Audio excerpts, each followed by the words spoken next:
Sometimes I can get tired of keeping my embroidery in their hoops, and I like to find different ways to display it or different materials to stitch it on.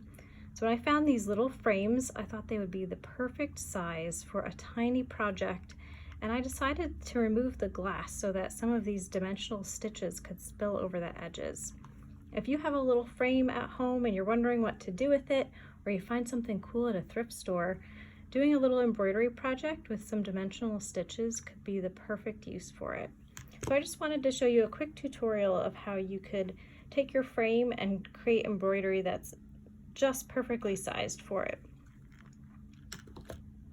This is a little frame similar to the other one. You can see it does have glass on it, but I decided to remove that because the glass will crush your stitches unless your stitches are pretty flat to begin with.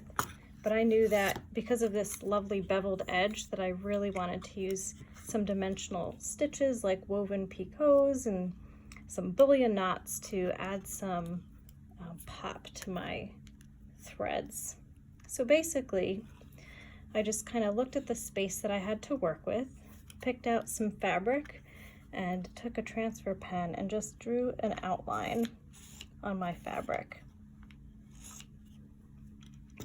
That gave me a space to work with that I knew would pop and fit right in this little area. And then I just sketched out a rough design. It can be whatever you want it to be. I knew I wanted to play with some flower shapes for mine, so I did a really rough sketch. Did some spider wheel roses, and I did some woven picots down here, again some different bullion knots, and some turkey work up in the edge.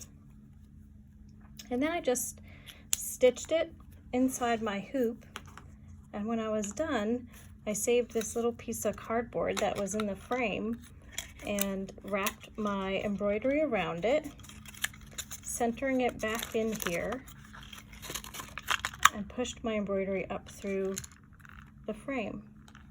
And so this is a really fun way to play with some dimensional stitches, and it's such an easy way to frame your embroidery. It really doesn't require anything special. You can see I just folded over the fabric here and kind of closed it up to hide it, but it just gives it a nice different look, and it makes a cute little gift for somebody too.